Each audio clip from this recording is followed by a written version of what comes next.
All right, there's one more part to tonight's workshop that I would like to get to. We've discussed the basic rules of monster creation. And when the core rule books themselves, let alone... I wouldn't even call myself an old-timer. I haven't been playing that long. I've been playing since 2000. I've been DMing since 2006. As someone who's played a lot, and the books themselves will tell you, it's often just super easy to reskin a monster, or a player character, or an NPC. Whoop, I went a little too far. Injuries. There we go. Modifying a monster. And it takes the example of the Quaggoth, how to make a fiery phoenix because there's not a phoenix in the monster manual. Take a giant eagle or rock, give it immunity to fire, and allow it to deal fire damage with its attacks. And if you want to add on, it leaves a fiery trail, like a Ho-Oh or something, when it flies. Sure, that's not going to affect the CR.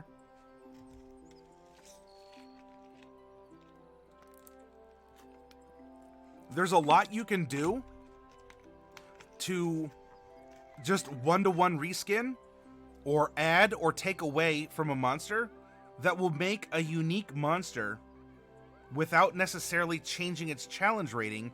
If you still want that CR 1/2 to have a mob of these things sneak up on a party of level 4s or something, you can still keep the CR 1/2 and do an awful lot of tinkering. Now, I want to dip our toes into the pool of math. And I don't want any of you to clench up. Don't tear a hole in the back of your britches because you suddenly went... I promise we'll get through this. No, Joe! Joe! Don't do it! Stay, Joe. Give us a chance.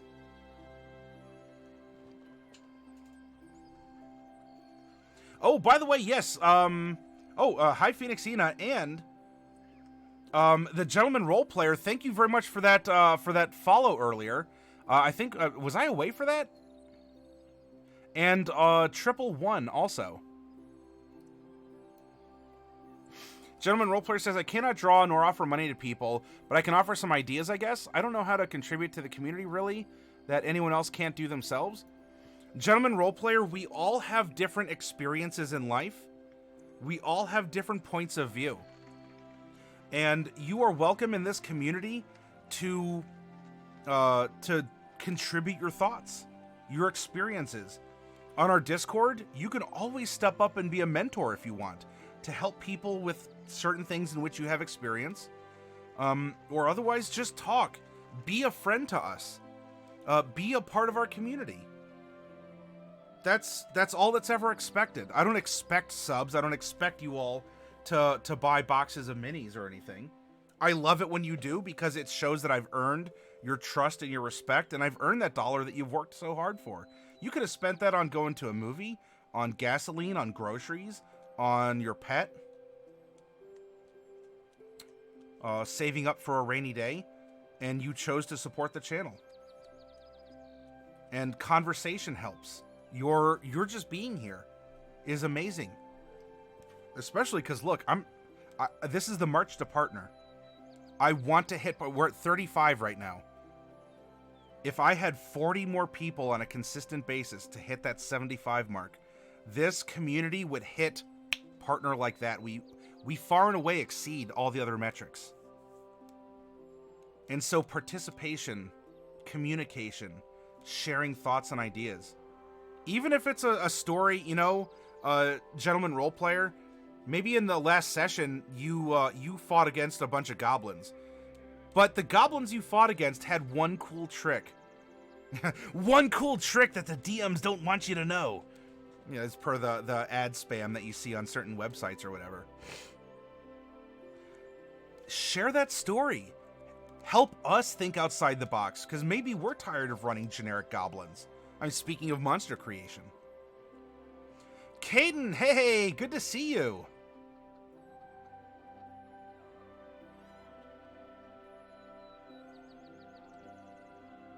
Yeah, Taro, Yeah, Pathfinder is already kind of onerous with the amount of rules that exist.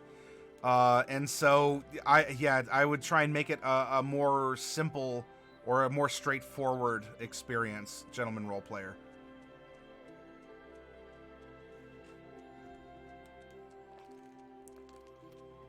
All right, lurk away, Coffee.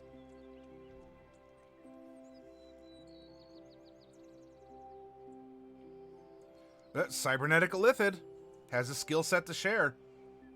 And honestly, I mean, those are skills that I'm gonna have to employ because if I want to hit that, there's got to be some changes around these here parts.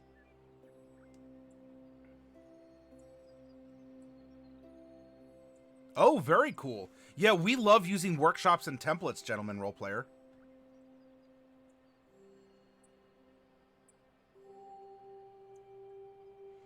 Rhino hide. Oh, interesting fact, Rhino hide.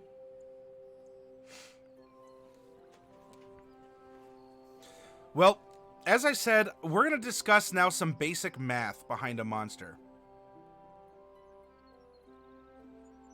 But before any of the math, don't worry, before any of the math, I want to talk concept.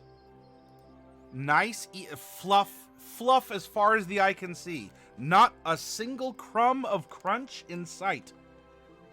We're just talking fluff. Yeah, please share a story, Hypnotic.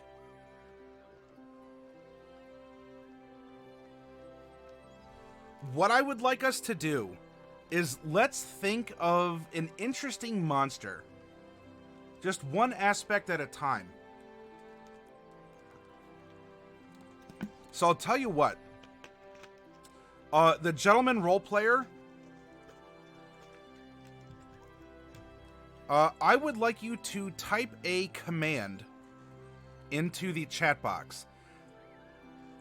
The command is... I skimmed over it, Hypnotic, but I want to make sure that I'm still presenting our workshop while we have the time to do so before it gets too late for me. I mean, I'm glad that you're having fun and you're getting going. Yeah, no worries, Hypnotic, no worries. Call you Siegfried? All right, Siegfried. I will do my best to remember that. Please type exclamation point 1D10. Now, the 1D10, we are going to create a monster. The first 8 represent the different terrains that are broadly associated with D&D biomes or locales, as represented because both druids and rangers get mechanics that interact with them. Beyond this, as you'll have in the monster manual, you also have urban style monsters and planar style monsters. And so, Gentleman Role Player with a 9, we have an urban monster of some kind.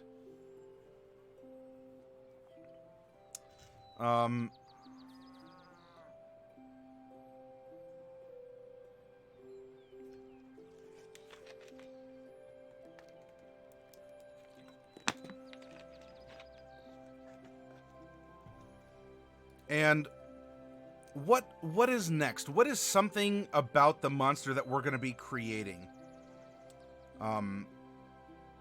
Let's go to the Dungeon Master's Guide. And we're going to dip a little bit into our worksheet for creating a settlement. I don't have that up on screen right now, and that's absolutely fine. We are going to...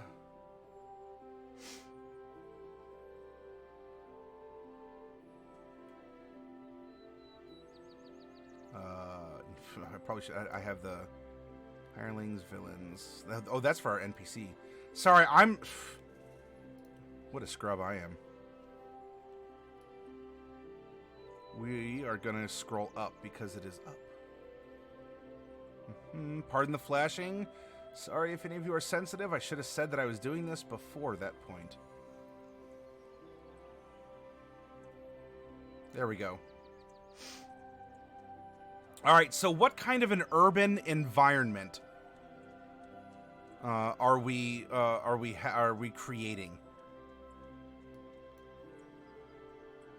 Something that maybe is a part of the city that this and monster could be a humanoid. A monster could be, well, in broad definitions, as the monster manual will tell you, a monster is really just any creature. It's just broadly called monster. Pardon my burp, everyone. Sorry about that. Is nothing working tonight? For any of you who just came in, I was having some technical difficulties earlier that have caused a little bit of a headache. And it seems that my monster manual is a casualty here. Yeah, what is a monster? Any creature that can be interacted with and potentially fought and killed. That is a monster. Just as what is a dungeon? It's not just an underground prison. It's... actually, they talk about that stuff. Anyways, biomes and such, wilderness, underdark, towns and cities. So what is interesting about this town? To get a couple ideas to make a random monster, we go up to... Let's get a monument of some kind. Average Joe, will you please type !1d20?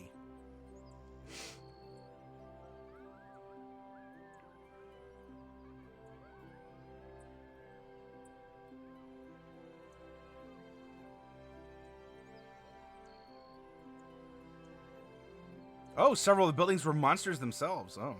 Yeah, !1d20. Stops on a 9. Alright, so it could be important to the monster. Remember, a monster could just be, you know, a saintly nun that's walking down the street. Urban statue of a... I'll just do odds or evens real quick. Evens. Deity. Now, there's something weird about this urban environment. Could be in the middle of town, could be an attraction, could be on the outskirts, could be in the sewers, who knows? James, will you please type !1d20?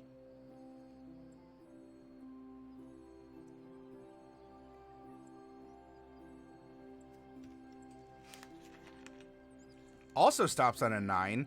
Permanent portal to another plane of existence.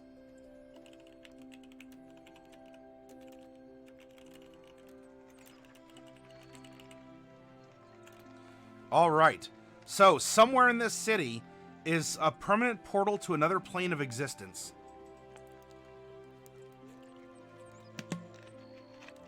Could be a layer of heaven, could be a layer of hell. Could be a piece of the abyss. Could be an elemental plane.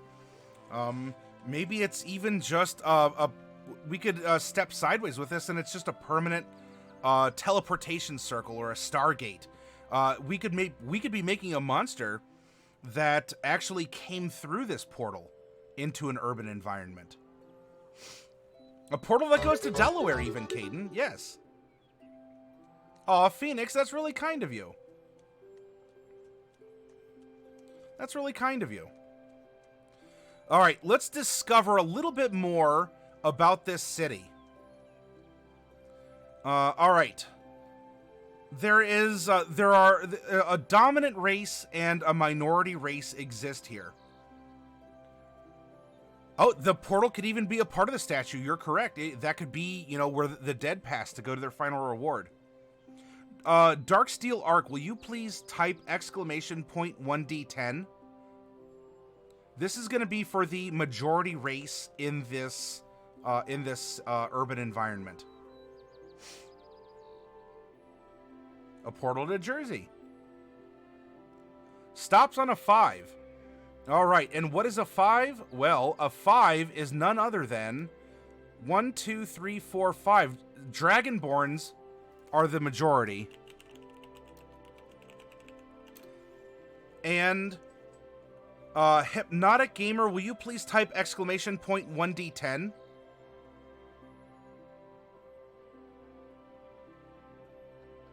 Four. 1, 2, 3, and humans are the minority. Excellent. Now, how do they get along? Hark, will you please roll an exclamation point 1d20?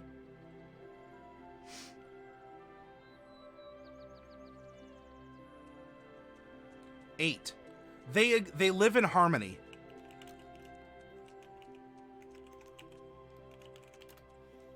Excellent. Now, the ruler. The ruler of this place.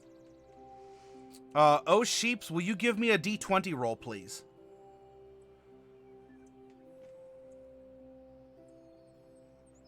Stops on a 1. Respected, fair, and just.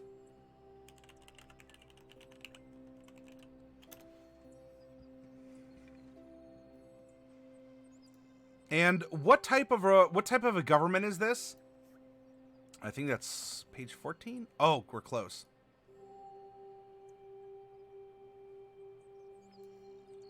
All right, here we go. Who else do we have? Phoenix Ina, will you please type exclamation point 1D100? Has to be a city of lies and madness. We'll see. We'll see, gentleman role player or Sebastian.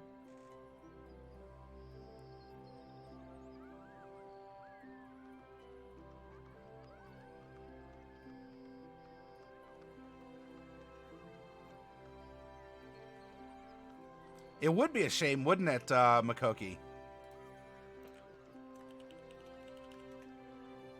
Phoenix Ina, will you type exclamation point 1D100?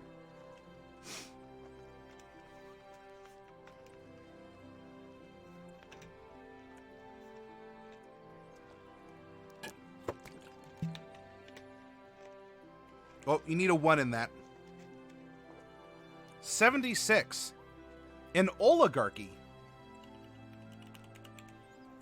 Now, if you're doing this sort of generation for prompts, there are definitions if you don't know what it is offhand. A small number of absolute rulers share power, possibly dividing the land into districts or provinces under their control, or jointly ruling together. A group of adventurers who take control of a nation together might form an oligarchy. The Free City of Greyhawk is an oligarchy composed of various faction leaders with a Lord Mayor as its figurehead. Okay. Now we're going to get back to our urban environment. What is a notable trait about this city we're generating for this random monster? Darksteel Arc, will you please type exclamation point 1D20?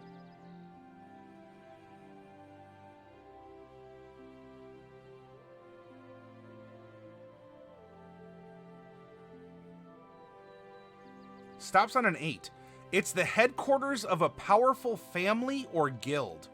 Let's move this over a little bit more. HQ for powerful. Let's do a quick, gentleman, or Sebastian, will you please type exclamation point 1D4? Odds, it's a family. Evens, it's a guild.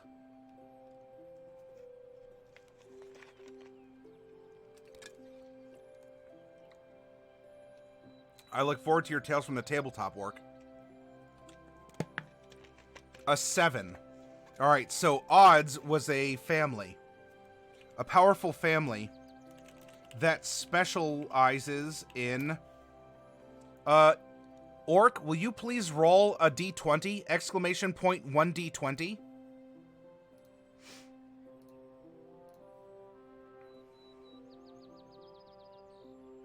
Stops on a 2. Armorers, locksmiths, and finesmiths. All right. Oh, Sheeps, will you please roll a d3? Exclamation point 1d3.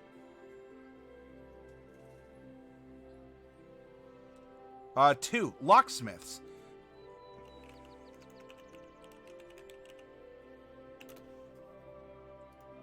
Excellent. Now, the city in general is known for something. Average Joe, will you please type exclamation point 1d20?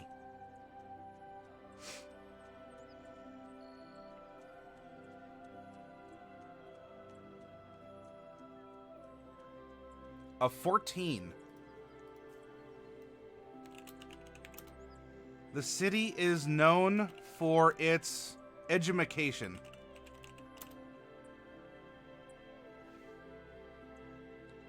Oh, Coffee Cat, before you go, hold on. I want you to have a thumbprint on this monster as well. Coffee Cat, there is a calamity going on in our city. What is happening? I need you to roll a d20 for me real quick. Coffee Cat calamity.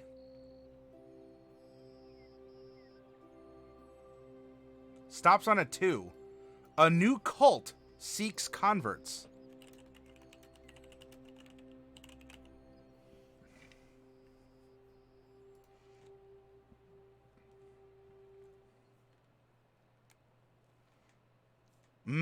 Cults.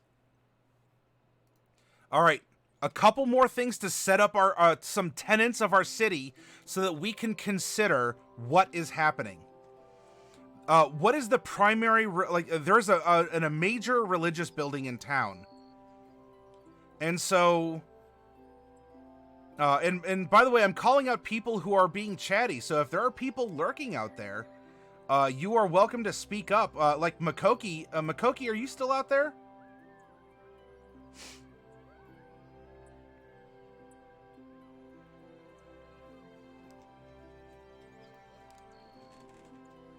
Makoki, will you type exclamation point 1d20?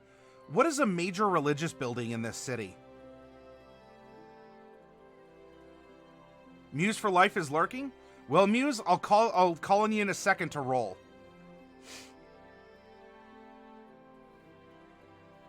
And welcome to you. Stops on a 14. An abandoned shrine. Oh, is that the deity statue?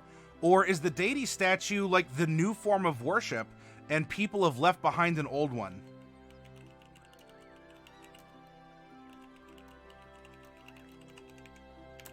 Or was the city built around this mysterious shrine? Maybe no one goes in there because it's haunted or cursed. Maybe there's a ghost. All right, Muse for Life. We need to come up, what is the best tavern in town? Not that there has to only be one. I want the best one that the adventurers are going to. The deity statue is literally a kobold holding a lunchbox. Hey, it could end up being. I'm open-minded to that. So, Muse for Life. You're getting a special roll. I need you to type exclamation point 2d20. Exclamation point 2d20.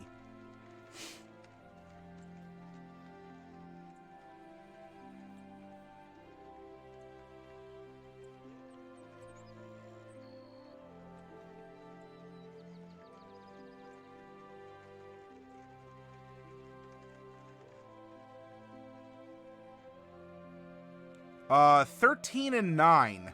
So the best tavern in town is the Roaring Lamb.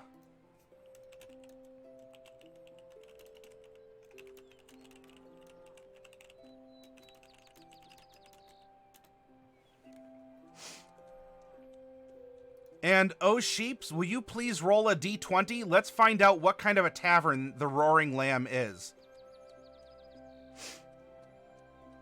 Stops on a 19. The Roaring Lamb is a brothel.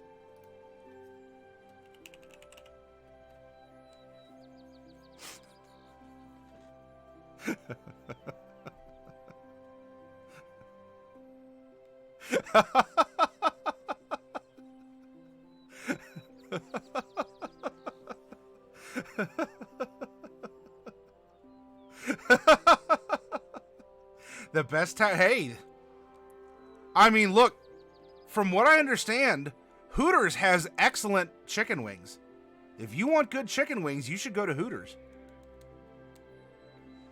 Yeah, it's how you support your family. It has to be owned and run by O'Sheeps too. It is a. I know. I'm trying to put out a more contemporary. Yeah, Muse. Look, I love our workshops to be participatory in conversation and dice rolls. So thank you for hanging out and coming out of lurk. You apparently have made O'Sheeps' evening here. And a brothel is a pillow house Some people call them houses of ill repute. It's a place where money is exchanged for sexual favors and contact. Now, it doesn't have to be illegal. In fact, in this town, if the best tavern in town's a brothel, then it could be legal. Is it a... I know Hooters isn't a... I'm trying to keep it PG-13. Come on, everyone. You're raking me over the coals. Yeah, gentlemen, exactly. We could have a fertility deity. Someone who, we got trees, we got squirrels, we'll bless them all. So yeah, it could be a fertility deity or a deity of love, lust or pleasure. An Eros, a Cupid, Aphrodite, kind of a god or goddess. It could be, in Japan, there's fertility festivals that have, very large phalluses that are marched through town as a way to, give everyone some virility and a little bit more, pep in their step. And so as long as everyone at your table's comfortable. Well, Makoki, look, I'm not saying that there can't be symbolism to it if that's the case. Exactly. One location's culture is another location's taboo. The people who live here may very well wear little to nothing, or it's all gauzy and see-through, because what if it's in a hot environment, like a tropical environment or something? In fact, what we can even do... city is located in...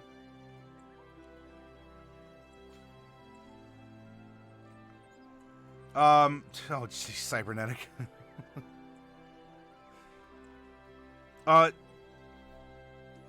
Joe, will you roll 1d8? Exclamation point 1d8.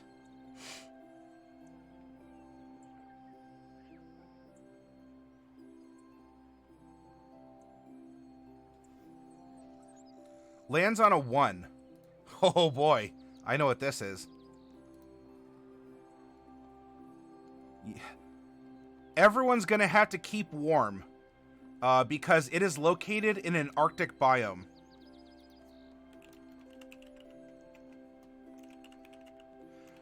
Arctic / what? Look, we gotta stay warm. Body heat. It absolutely works. Hypnotic Gamer, will you please roll another d8, please? Exclamation point 1d8. Cuddling? Holding hands, dare I say? And there we go, I said it. People hold hands in this city. You roll a d... 1, 2, 3, 4, 5, 6. An Arctic mountain region.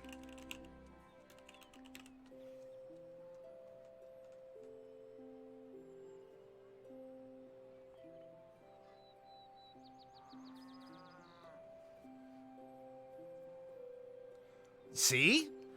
We're world building. And this is, by the way, this is important for monster creation. Now, we're making a location from, we're cutting it from whole cloth. If you're doing this for your own, game, I'm presuming you're already familiar with what's presented.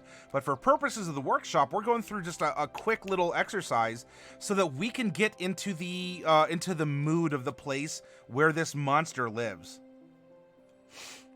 Yeah, stuff like that would go under Environment Muse. You're correct. All right. Now let's have a little fun, shall we? Let's determine... Actually, we can go back to the player's handbook for this. We are going to determine what kind of a monster we are going to be creating. And just as the biomes are split into different categories, so too are the types of monsters that exist. So we have aberrations, beasts, celestials, constructs, Durgans, elementals, fae, fiends, gigantes, monstrosities, oozes, plants, or undead. Now that's 13. Unfortunately, I don't believe I have a 13-sided die. Let me double check. Oh yeah, I do. Ha! I am weird. I even forgot that I had a 13-sided die.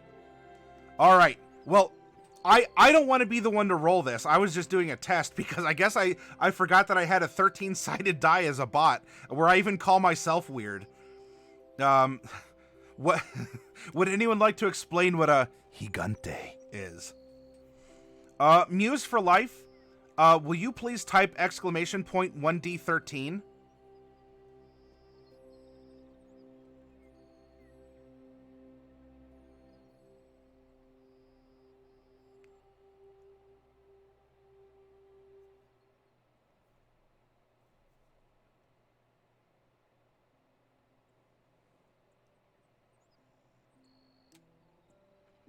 All right, you're weird, but here you go, buddy. Stops on an 11.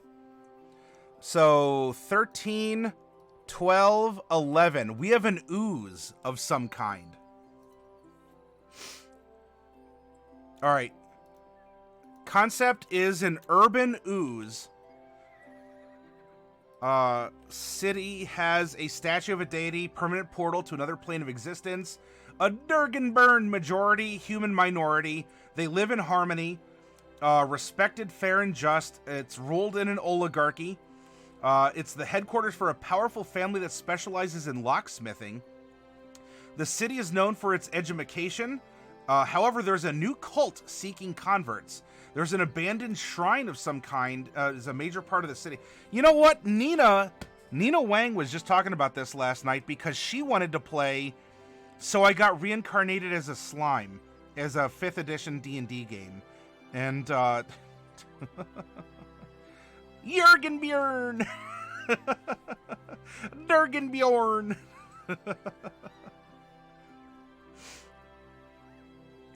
And so, if only Nina was here. Nina, if you haven't up watching this later, apparently this Isekai adventure is going out to you.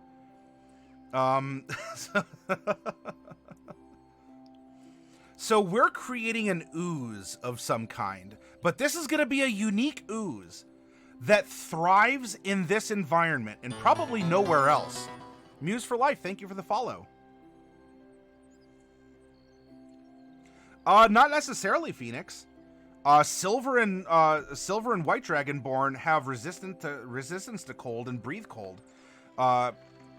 However, they're not necessarily cold-blooded creatures. They're still, I mean, put tactfully, Dragonborn share several mammalian qualities, including warm blood, and there's 2 other mammalian qualities that Dragonborn also have. And the great debate is, well, why don't lizard folk? Anyway, I'm not going to pick that scab. So they don't need to... I mean, sure, why wouldn't Dragonborn like good chicken wings, oh sheeps? Yeah, this city apparently has huge tracts of land. So yeah, I mean, even red or green or brass Dragonborn wouldn't have to hibernate in an Arctic environment. And also, who's to say that the permanent plane of existence doesn't go to someplace warm and it actually keeps the city warm? Maybe they're using it as a source of warmth or a fuel source.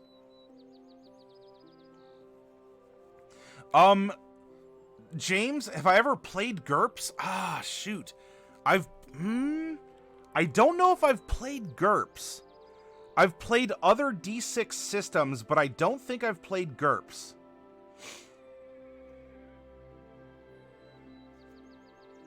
Now, if you want your Dragonborn to be cold-blooded, absolutely, Phoenix, this is your world.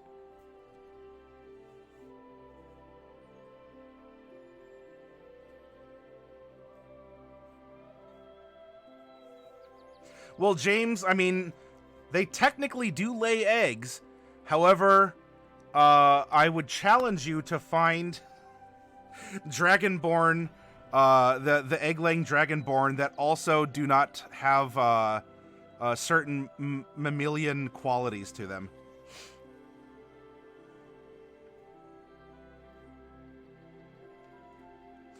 Yeah, sure, demons part of the portal, but we'd freeze without it. I mean, look, in Doom, the portal to hell was an energy source. I mean, say it could be like that. It could be up to the plane of fire. It could even just be to the it could be to someplace else, like just a really nice place where people, maybe the city shuts down in the winter. It might be an Arctic environment, but look, even Alaska gets nice in the summer. Come on, everyone. It's just in the winter things get really bad, and so maybe people go through the portal to, the endless plains of hunting, or some other place like that.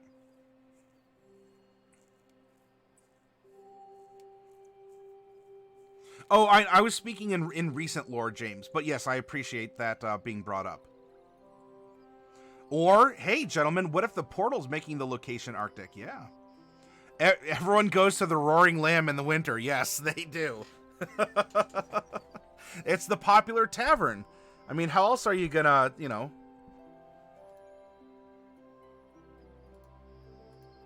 how else are you gonna, warm up or get a stiff drink? I said drink. I'm on to you.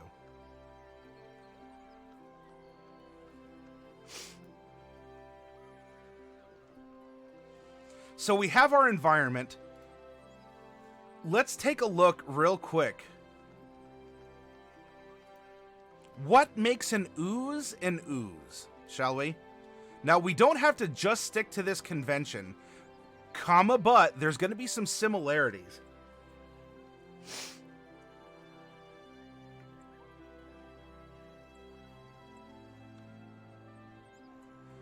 Being amorphous is shared with the jelly, the ooze, and the pudding. However, it's not shared with the gelatinous cube. They also tend to have a lot of damage immunities and condition immunities. They generally can't communicate. Doesn't mean that ours might be able to. Again, that time I got reincarnated as a slime. Did someone go into the Forbidden Abandoned Temple and get Juablexed into a slimy person? Some of them have the ability to corrode. So this would be the black pudding and the gray ooze. They also have the ability to blend in, such as the transparent ability on the gelatinous cube, or the false appearance of the gray ooze. Some of them can even split the black pudding and the ochre jelly. They all have pseudopod attacks. Spider climb is shared by the ochre jelly and the black pudding as well. And with as Hueg as the this is technically large, but with as big as the gelatinous cube is, it can engulf. Acid seems to be a consistent damage type throughout the oozes. We can change ours up if we so desire. They're ambush predators. Yes. Usually they're slow. Yep. Blind sight. Sounds like how is that a reroll, Muse for life? An ooze that takes whatever it eats ability? Can you define that a little bit more, Makoki?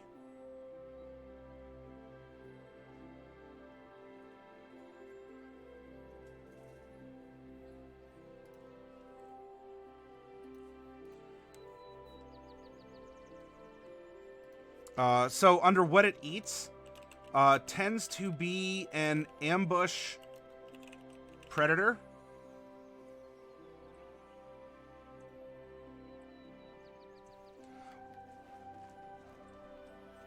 In this case, So we have an Arctic and mountainous environment. We have an ooze. What is the niche in the ecosystem that it occupies?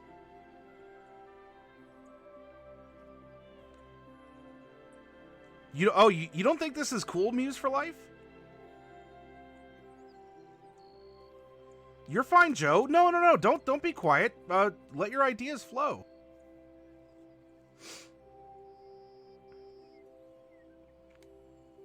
Now, that's usually, do we want to create another low int ooze? Or do we want to improve that somehow?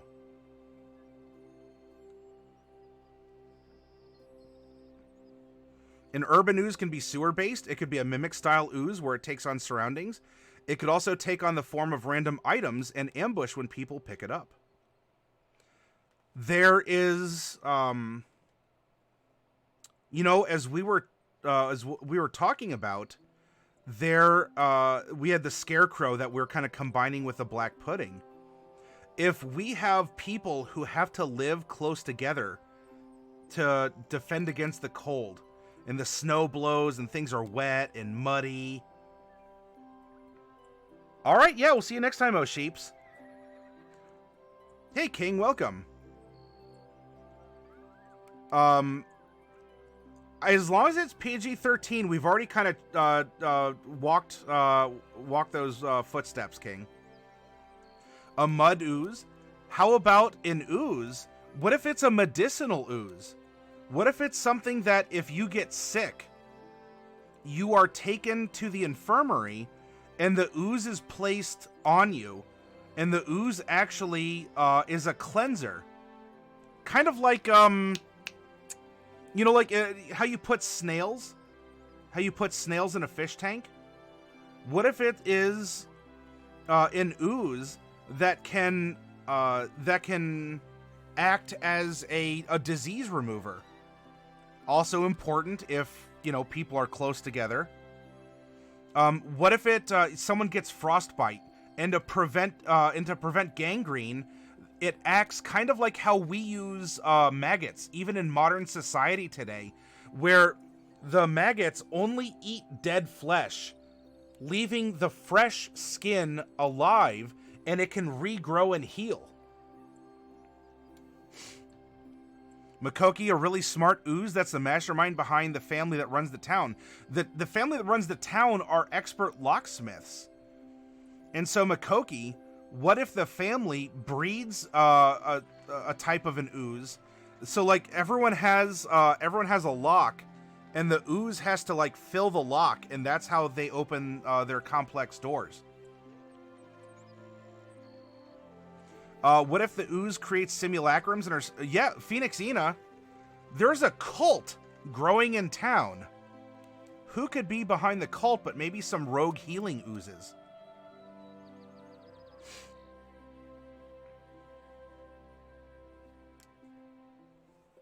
It could be evil. Yeah, the ooze would flow into the keyhole and kind of... So the oozes could almost be treated... The oozes could almost be treated like a simple pet. They've absorbed enough DNA to take on the form of those they've healed. Gentleman roleplayer, that could be the case. That maybe the portal affected... or the oozes came from the portal or the abandoned temple. And everyone was like, oh, what are they? And then they just found, oh, they're cute pets.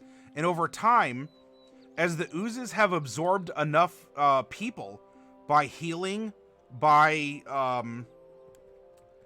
creative uses of the ooze in keeping warm, through, eating necrotic elements from people who have frostbite or have lost a limb because a rock fell and crushed an arm or something, they have started to take on properties of the citizens, and thereby they have started to become sentient in a problem, which is now the growing crisis for the city. The located there, it is a new cult seeks converts.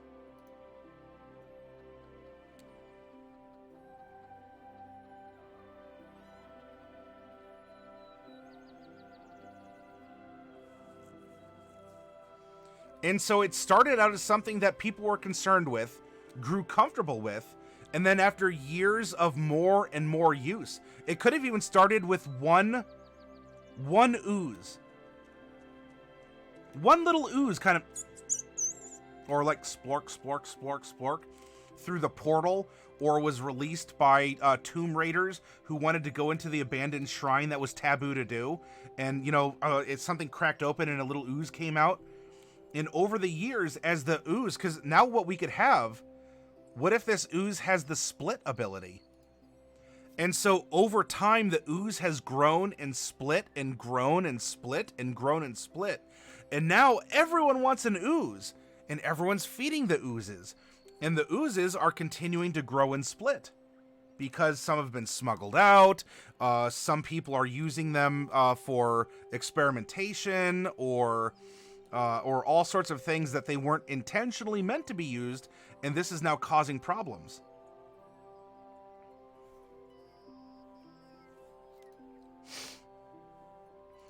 And so I guess we can say so they tend to be an ambush predator. In this case, though, as they've been domesticated, what it eats,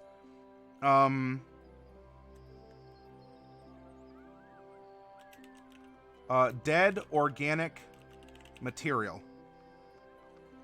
Now, this wouldn't be metals, but this could be clothing, or this could be dead flesh, or undead, or this could also be things like wood. And wood might be scarce in an Arctic mountain environment, so a lot of people probably live in stone places. So it's not really an issue to have these things slurping around through town, which could work in its benefit. And you know what? Maybe if it's dead organic material, dead, non-frozen organic material. A tiny army of sheep-shaped oozes.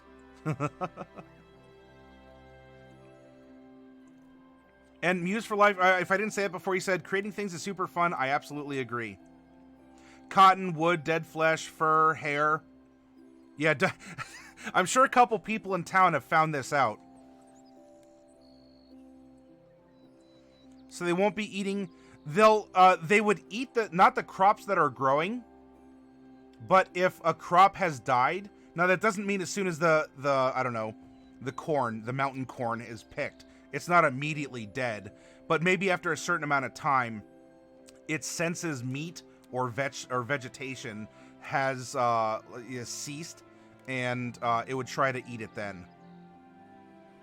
The ooze lets off dark steel, so maybe they feed... What if they keep the oozes in fireplaces or something then? Or they carry it with them in a special box, and they just like feed their garbage and other organic matter, which, hey, let's face it, you want a warm bedroom? Put the ooze in your night pot, in your chamber pot. Ooze doesn't discriminate. I like that dark steel. I like that.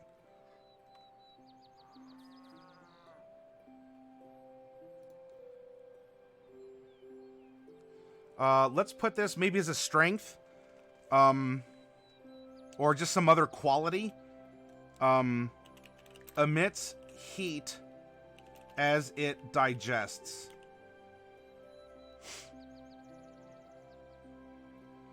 So in the case of undead that are rotting would have negative energy imbued, which would damage the ooze itself if it has positive energy effects. Well, they may not be intrinsically healing. And remember, 5th edition doesn't really deal with positive or negative energy. What they would do is they would clean wounds, or if you have a sore throat or something, maybe what you could do is, I don't know, because it would somehow segregate living in dead tissue, so maybe you gargle some warm salt water, and that kills the bacteria in the throat. And what you do is you then undergo a procedure where you lie back and you open your mouth, and the ooze would like put a pseudopod down your throat to absorb all the little germs or whatever. Or maybe it doesn't discriminate after a size, you know. So it would not dissolve your tongue, but it would take its little pseudopod and it would just sort of like get all the sore throat germs, and it would eat them all, and then it would, you know, so after a couple minutes, and then you would be repaired from that.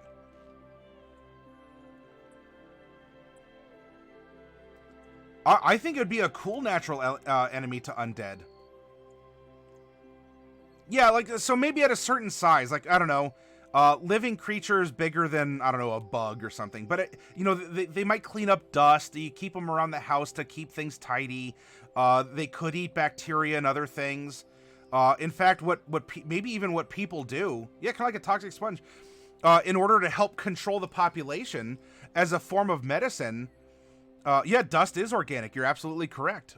Usually from skin cells and everything. What if people will just on a daily basis take a scoop of their slime at home and they'll eat it because it'll sort of like go through the system before it kind of, I don't know, processes and then kind of, I guess, rejoins in the chamber pot later. But it's people have almost come into a certain relationship with the slimes, but the cult, maybe a slime mutated in contact with a dragonborn or a human or something, because of the fact it's involved in food, in cleaning. There are slimes that clean and provide healing at infirmaries, at the Roaring Lamb, all around town. And over time, things happen, and this could end up being the cult, where maybe people want to become, you know, let's not just use them, let's become them. And suddenly we have kind of like a Juoblex cult on our hands. That could even be made up of partially gelatinized people. All right, so we have a lot of details. I know, boy, I haven't been putting them where it belongs in the worksheet. Forgive me for that. Hey, Fano, you've had some activity going on YouTube. Thank you for sharing your juggling with us, and good morning to you. Could be a virus-based ooze. There are viruses that eat bacteria, and they also steal DNA from their hosts, so you could use that as an explanation. Depending, you know, are we going to get into, you know, what's bacteria in a Get Ye Flask fantasy adventure? Do people know that bacteria are a thing or a virus? Or, you know, how would we reskin it? I absolutely understand what you're saying, gentleman role player. And now we're getting into the minutia, I guess, of the period of time this takes place and where. Broadly, we can call them healing jellies or something. No. That's absolutely fine, gentleman role player. For the purposes of a workshop like this, I have no problem bringing it up, but I'm probably not going to address all the minutia of mitosis, meiosis, of RNA replication, of all the things that, you know, of how a virus is kind of a semi-living organism that kind of eats and rearranges DNA to reproduce, and they all burst out of their cells. And there's so much we can get into, which are awesome ideas.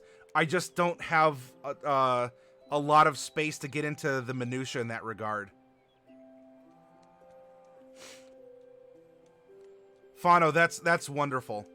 And I hope school's going for you, because if I recall correctly, I believe you said that you were a teacher. So I hope that this school year has started out well for you. Yeah, you got to keep it in layman's terms too, Sebastian. All right, so now we can make lists, things that it avoids. We're building the personalities. So far, we've not talked about stat lines at all. King says, Oozes a growing hive mind that has access to the thoughts and memories of anyone trapped inside it. Naturally stores bodies inside of it. Oh, so you're thinking that there's like a big central ooze somewhere? Like, is it in that abandoned temple? Maybe that's why it was, for the longest time, sealed off and no one went there, despite the city growing up around it.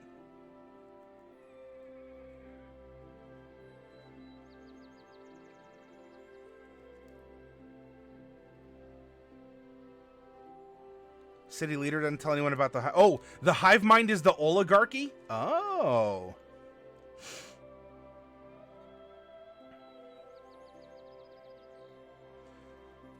Naturally stores bodies in order to use their heat to stay alive. Has an interest in keeping bodies and will heal them to some degree. Tending is a fine line. City leader doesn't tell anyone about the hive mind bit, so you can steal info from everyone coming through. Someone might have a reason to turn down healthcare from the city. Oh, okay. Okay, thank you for the clarification, Fano. It explained why everyone's so harmonious. Well, and think of this too. If you can live in a rough environment, but you have heat, you have food, you never have to worry about catching a disease of some kind, whether it's flu or, I mean, if people are open about their sexuality and their bodies to the point where a brothel is not only legal, but it's the most well-known like tavern in the town, you're going to get a lot of outside visitors.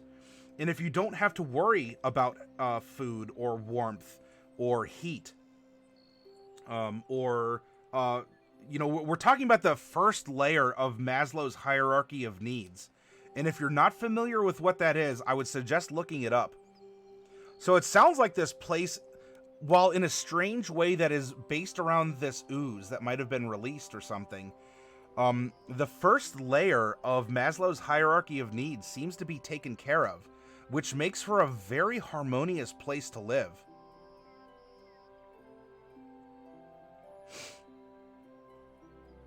Harmonious Hive Mind Collective. Yay, psychology, you know it, James. Oh, Fano, I understand. I do try to speak as clearly as I can, but I understand that there can be difficulties at times. I still appreciate the fact that you are here when you can be here, and that you talk to us and you share your videos with us as well.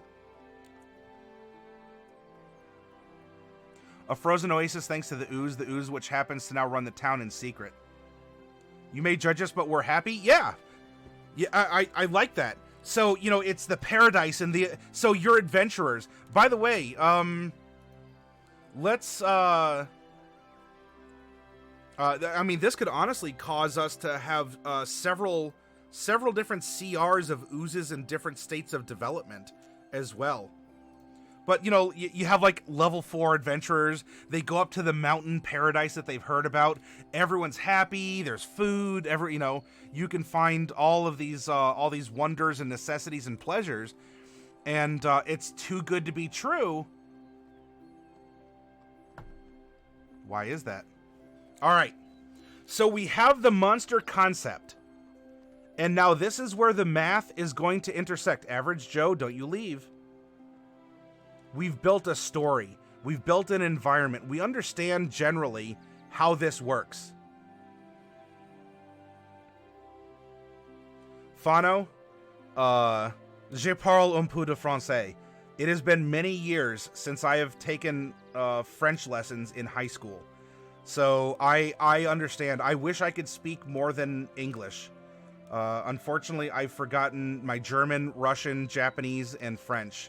That I've taken throughout the course of my life.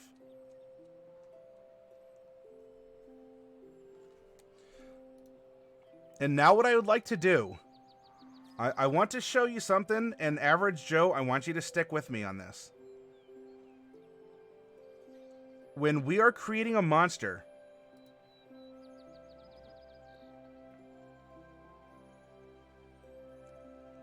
and you have a concept, and you say, all right, I need this to be a CR2 creature. A challenge rating 2 creature. Joe, do you see this block right here? This is going to be your best friend in the whole wide world. Because you're going to go to page 274 of the Dungeon Master's Guide. And you say, I need a CR2 ooze. Ta-da. Anything it's proficient in has a +2. Its armor class is going to be 13. It's going to have between 86 and 100 hit points. If it attacks it, it's attacking at a +3. The damage per round from one attack, 3 attacks. As long as it's between 15 and 20 DPR, I'm going to zoom in on this so y'all can see better. And if it has any sort of save, you know, to keep your clothes from dissolving or something else. The save DC is 13. We have spent more time and having fun thinking of all the awesome ways to make a unique ooze that fits with the environment that we're wanting to run for our player characters. Well, really for our players and then their characters. Average Joe, here's all the math that you need. You want to run a quick encounter? All right. It gets 2 pseudopod attacks. I roll and add a 3. Roll and add a 3. The players don't need to see your stat line.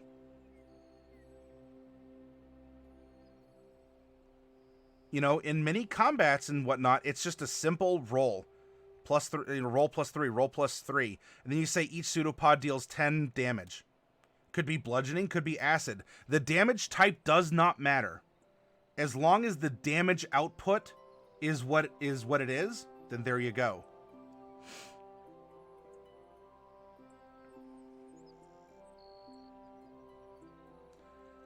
It's just that simple. Now, you can go through and put minutia of stats. You know, does it have a 2 intelligence? But is that really going to matter? Maybe it's more intelligent than that. Or it's conditionally intelligent if it's just eaten something. Yeah, Pathfinder has a lot of detail to it. So here you go. This is the quick and easy average Joe. And from here, if we wanted to, remember, if you want to put on some special stuff that it can do, you can come down to this table and say, yeah, let's make it amorphous so it can slide, you know, into keyholes under doors. Maybe the family is the one that was able, the family is the one who discovered the secret to the abandoned shrine, understands complex locks, went in and got the whole ball rolling. But amorphous does not affect challenge rating. And then you say, all right, I actually want this to have eyes and be able to see. I want to give it devil sight so it can see even in magical darkness. I bet that'll really... Oh. All right, so that doesn't change the challenge rating. Oh, okay. What if I give it invisibility like an imp? Nope. All right. So maybe it can turn invisible. Maybe it can drain life like a white does. The white's life drain ability does not affect the CR of this creature. So you can then use this list to go through and shop around for abilities that you want. Now, let's say you give it the stench ability. Increase the monster's effective AC by 1. Okay. Well, what is if that's the only thing that we change? Are you going to come up and say hi to people? Yeah, you are. If that's the only thing you're going to change, let's see what happens. So here's our level 2 stat block, right? If our armor class goes to 14, that makes a CR, that is a CR4 quality. To determine the ultimate challenge rating of a monster in 5th edition, there are averages that you take. And I'm going to show you here. Oh, hi, buddy. I love you. If you have cat butt emotes from the channel, because you're a subscriber, this is a perfect time to share them. Other cat butt emotes are fine too. All right. To calculate the monster's final challenge rating, accounting for the adjustments you made, we have a defensive challenge rating. Read down the hit point column until you find your monster's hit points, then look across and note the challenge rating. Now look at the armor class suggested for a monster of that rating. So in this case, we have the hit points of a CR2, but we have the defense of a CR4 because of the stench ability. So we have a 2 and we have a 4. If we change nothing else, we have the in the offensive challenge rating, the damage per round is one of the considerations, and then the attack bonus. So if our DPR is still 15 to 20 and our attack bonus is still +3, we have an attack an offensive challenge rating of 2 and 2. And now what we do is we take the average of what we have here.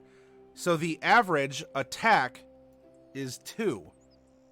The average defense is 3.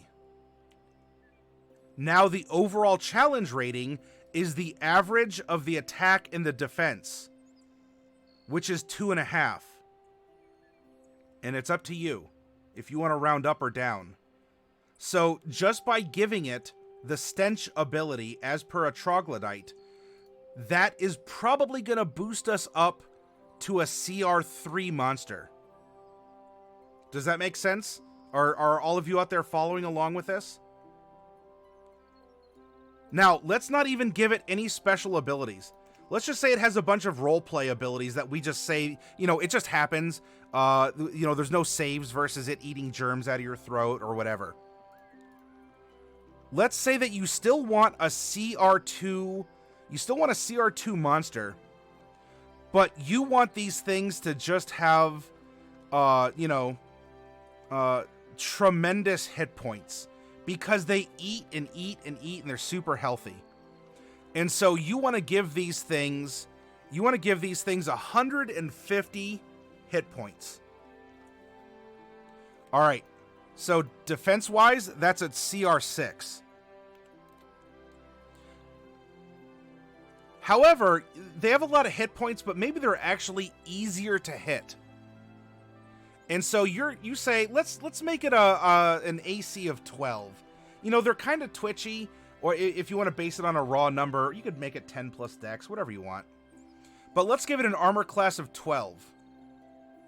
All right, so that is going to be a CR of 0. Now for attacks, you say, I actually want this to deal about 30 damage per round. Well, that's going to be a CR4. And so while it deals high damage, it might actually have trouble. Trouble hitting. And so you could make it a. I mean, 2 is a pretty broad category here. You know, because this is average at or I'm sorry, at all here. I'm sorry, that gets a +5. That's a proficiency bonus. So if you want only a +2 to hit, then we have another 0 here. So it has the hit points of a CR6 monster, but it has the armor class of a CR0 monster. It has the damage output of a CR4 monster, but it has the attack bonus of a CR0. And so what happens? Our average 4 plus 0 divided by 2 is 2. 6 plus 0 is 6, divided by 2 is 3. And once more, we come to the 2 plus 3 is 5, average is 2.5. So despite them having a spike in hit points and a spike in damage, the other factors, these are the only factors that are considered when making a CR for a monster. We have made a CR3 monster. And if you want to bring it down, say, fine, I'll round down if I give myself a CR5 damage output instead. Or, I'm sorry, CR5 hit points. And you might say, that seems good enough. There you go.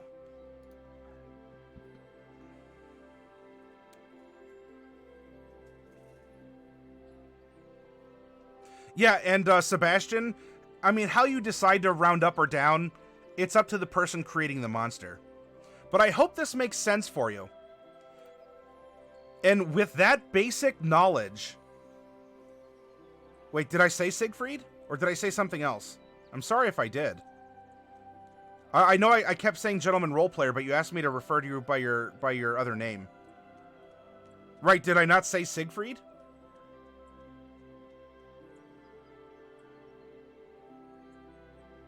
Time to juggle? Hey, all right, we'll have a great time, and so should you, Fano.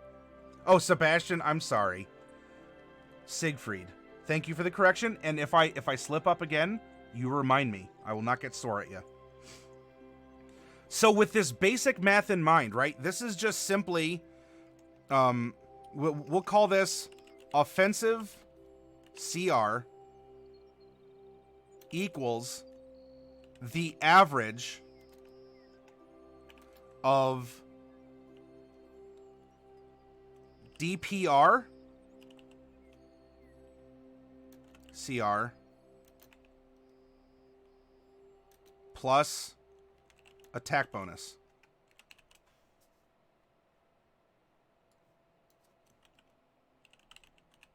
Defensive CR equals the average of hit point CR plus AC CR. Or if you don't want to say CR, you know, AC if you go across the column.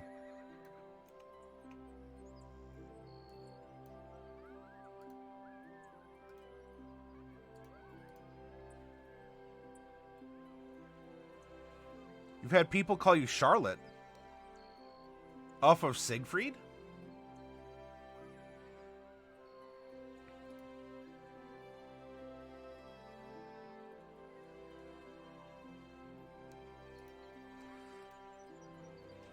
This is the simple math. If you want to put some quick stats on a monster, we've spent much more time having fun conceptualizing our oozes that live in this unique place. They fill a unique niche, are a part of a society. In fact, if the oozes end up being, you know, inadvertent terrorists or something, the entire lifestyle is under attack.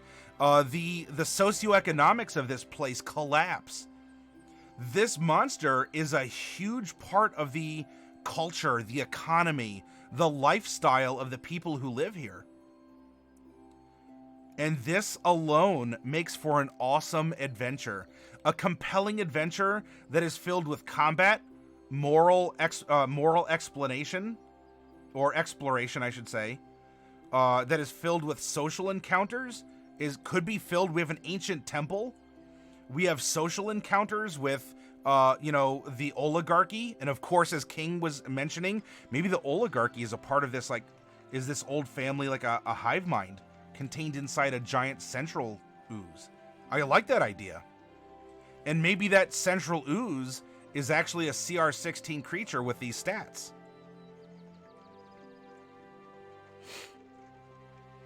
We've known about the oozes plan for a while now, but what would we do without them? Yeah, like if you are responsible for, like, if all you have to do is follow a neutral, wizened party's advice, then there's no strife, because you can't be like, well, those Dragonborn don't understand us humans. They're always making meanwhile, the oozes are making these universally acceptable policies, and both the Dragonborn and the humans just really like it. That would be interesting. It would be a good clash of culture. Where, you know, the adventurer's like, don't you see what's happening? Yeah. So? But you don't understand the oozes! The oozes! Whoa, yeah, hold on. You want an ooze? Well, I'll get you an ooze. You can find them anywhere. You can probably even find a stray one if you go to the right place. You want a really warm one? Go down to the Screaming Lamb after hours.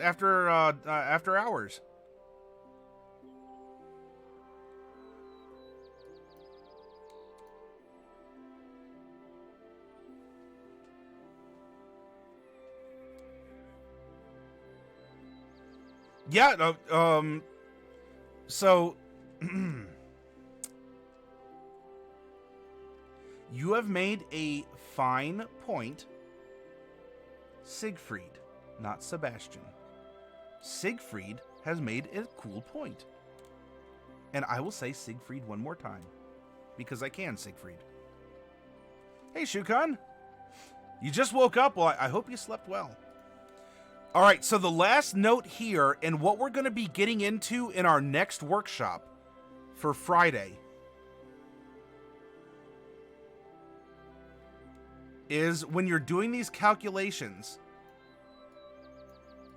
there are some things that could end up being extra modifiers,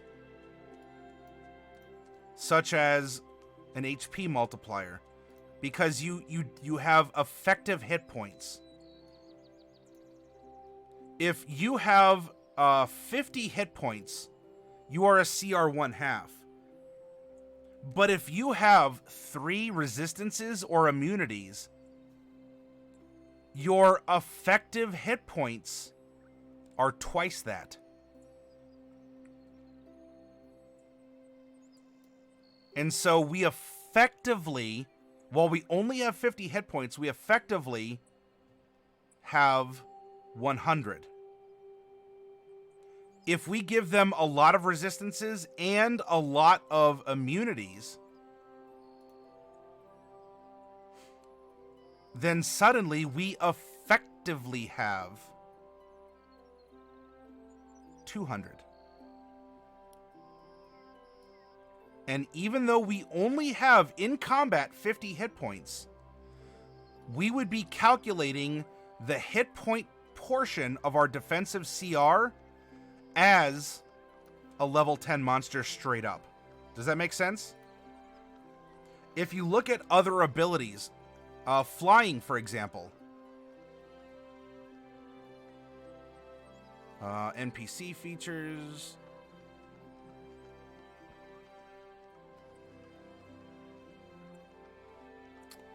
echolocation. I thought there's flyby. Flyby is a part of flying. Oh, you know what? Flying is mentioned up above.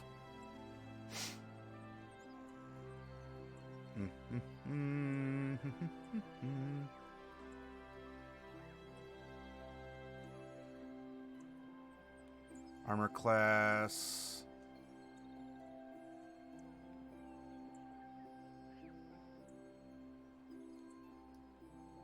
Sorry, it's I thought it was under movement. Size, type, alignment, ability scores, armor. Well, if I recall correctly, flying makes your effective AC +1. And so if we wanted these to be flying oozes, which maybe they are, what if they're kind of like flumps? They flump around. They're still technically oozes, but they flump around and they have a flying speed.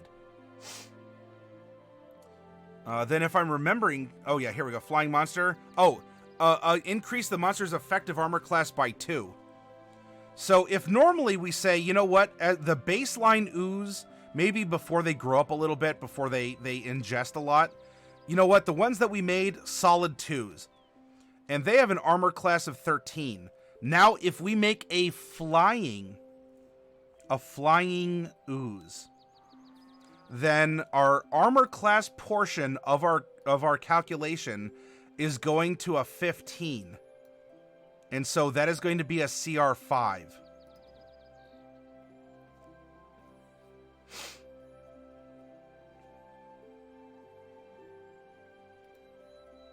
And so after you get the core, you know, you set a simple goal. I want this. And then you go shopping for fun abilities. Or you tweak things like AC and all this other stuff. Then you just go through the math again, and there you go. Also, there are things like CR calculators that you can use that will just do this for you.